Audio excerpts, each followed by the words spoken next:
जय महाराष्ट्र मित्रांनो, तुमचं स्वागत आहे the knowledge of stock Marathi या चॅनलवरती. तर आपण आजचा डेली ॲनालिसिस व उद्यासाठी सोमवारसाठी ट्रेड प्लॅन करणार आहे. तर सुरुवात करूया व्हिडिओला.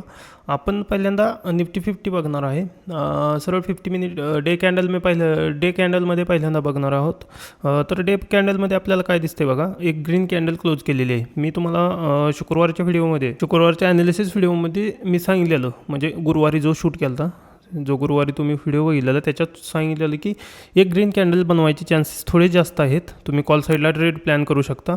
मला याच्यामध्ये काही ट्रेड भेटला नाही कॉल साईडला, कारण माझा सेटअप जो आहे त्याच्यानुसार मला काही ट्रेड भेटला नाही.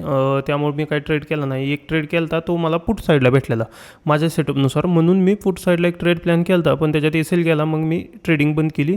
एक एसेल गेला होता माझा शुक्रवारी. मग आता आपल्याला उद्यासाठी काय प्लॅन बनवू शकतो, उद्यासाठी ट्रेड प्लॅन काय असू शकतो ते बघूया. 50 मिनिटमध्ये बघूया की ट्रेड प्लॅन काय असू शकतो आपला.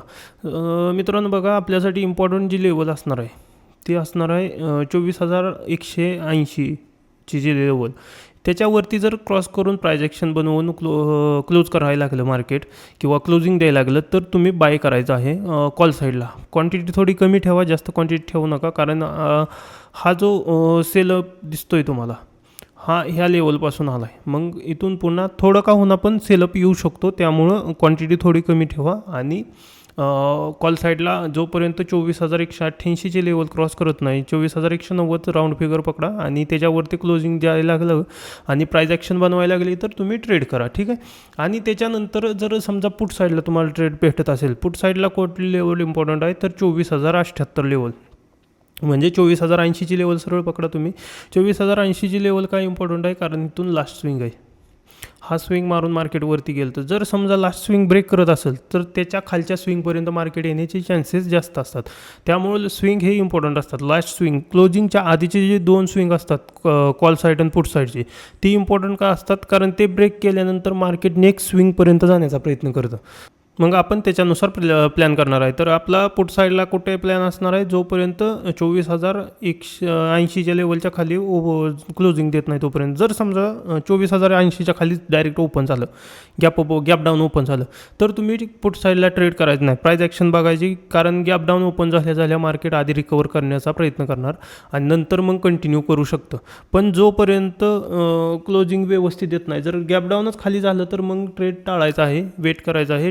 ट्रेडसाठी गडबड करायची नाही, पुन्हा प्राइस ॲक्शन बघायची आणि मग नंतर ट्रेड करायचं आहे, ठीक आहे. आता बघूया बँक निफ्टी सिमिलर बघा. जोपर्यंत बँक निफ्टीत 52,122 लेवलवरती क्रॉस करत नाही तोपर्यंत आपण कॉल साईडला प्लॅन करू शकत नाही, कारण बँक निफ्टीने एक ट्रेंड लाईन बनवलेली, इथे ट्रेंड लाईन तर ब्रेक केलेली आहे, दिसते आपल्याला ब्रेक करताना. एक तुम्हाला ट्रेंड लाईन आखून दावतो म्हणजे समजेल तुम्हाला की ट्रेंड लाईन कशी बनवलेली. हे बघा 5 मिनटाच्या ह्याच्यात इथून ही पकडली, 3 पॉईंट आपण मॅच करणार आहे. हा 1, 2, 3, हा 4था पॉईंट, आणि यांनी इथे ब्रेक केलं होतं, ठीक आहे.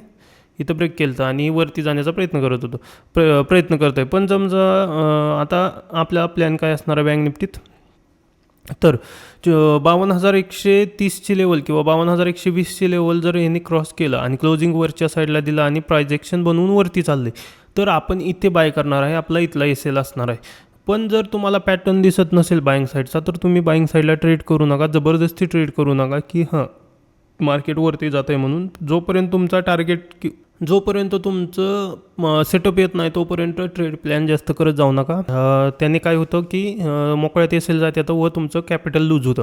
पण जोपर्यंत सेटअप येत नाही तोपर्यंत ट्रेड प्लॅन करायचं नाही. हा कॉल साईडचा प्लॅन झाला. पुट साईडचा ट्रेड प्लॅन काय असणार आहे, हा स्विंगच्या खाली जर क्लोजिंग द्यायला लागलं तर मार्केट थोडं जास्त चान्सेस आहेत की हा जो गॅप दिसतोय तुम्हाला, हा जो गॅप दिसतोय हो फील करण्यासाठी येऊ शकतं. जर याने हा स्विंगच्या खाली क्लोजिंग दिलं, हा स्विंग कितीला आहे बघा, 51,900 म्हणजे 51,950ची लेवल जर खाली क्रॉस केली आणि वेट करायला लागलं तर आपण पुट साईडला ट्रेड करू शकतो.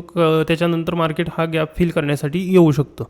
हा प्लॅन आपला असणार आहे बँक निफ्टीमध्ये. सेन्सेक्समध्ये शक्यतो प्लॅन करू नका मित्रांनो.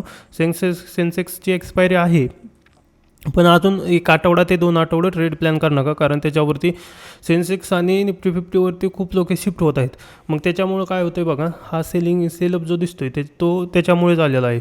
हा जो सेलअप आहे तो त्याच्यामुळेच आलेला आहे की खूप जण याच्यावरती शिफ्ट करत आहेत आणि याच्यावरती वॉल्यूम वाढायला लागल्या. मग अजून 1 ते 2 आठवडे कसं रिलॅक्स झाल्यानंतर इंडेक्स नंतर आपण ट्रेड करूया, कारण बाकीचे इंडेक्सची एक्सपायरी बंद झालेली आहे व आता सेन्सेक्स व निफ्टी 50ची एक्सपायरी राहिलेली आहे, त्यामुळं याच्यावरती बरेच जण शिफ्ट करत आहेत. आता आपण अजून एक पॉईंट तुम्हाला सांगायचं झालं तर की ट्रेडिंग ही तुमच्या सेटअपवरती करा. मी जसं मागाशी म्हणलं, जर तुम्ही विदाऊट सेटअपचं ट्रेड करत असाल तर तुमचे एल मोठे जातील व दुसरे ट्रेड जास्त होतील, ओव्हर ट्रेडिंग. आता आपण त्या ओव्हर ट्रेडिंगवरती पण व्हिडिओ घेऊन येणार आहे. ओव्हर ट्रेडिंग कशी टाळावी, किंवा माझी पण काही असं नव्हतं की मी एकदम ओव्हर शिकून आलो आहे. माझी पण ओव्हर ट्रेडिंग भरपूर झाली आहे. मी पण ओव्हर ट्रेडिंग टाळण्यासाठी खूप प्रयत्न केले. इनिशियल स्टेजमध्ये असताना ओव्हर ट्रेडिंग खूप व्हायची, पैसे जायचे, पण ते कसे टाळले मी, किंवा मी इथंपर्यंत आलो ते कसं आलो त्याच्यावरती पण व्हिडिओ होणार आहे, मी आणणार आहे. पण आत्ता सध्या तात्पुरते तर तुम्ही हे डोक्यात ठेवा की जोपर्यंत तुमचा सेटअप येत नाही तोपर्यंत ट्रेड करू नका. ज्यावेळेस तुम्हाला सेटअप तुमचा भेटेल त्यावेळेसच ट्रेड करा आणि एल द्या. दिवसाचा 1 ट्रेड, 2 ट्रेड, मॅक्सिमम 3 ट्रेड करायचे आहेत आपल्याला. 3 ट्रेडच्या वरती जर तुमचे ट्रेड होत असतील तर ती ओव्हर ट्रेडिंगमध्ये कॅल्क्युलेट करा तुम्ही.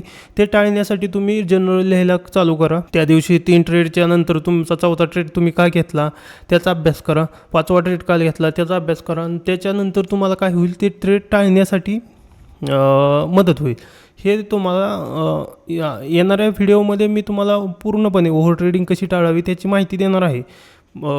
ते व्हिडिओ येत राहतील. त्याच्यासाठी तुम्ही ह्या चॅनलला सबस्क्राईब करा आणि आपल्या मित्रांनाही शेअर करा आणि बेल आयकॉन ऑन करायला विसरू नका मित्रांनो. हा व्हिडिओ इथेच थांबवूया आणि भेटूया आपण पुढल्या व्हिडिओमध्ये.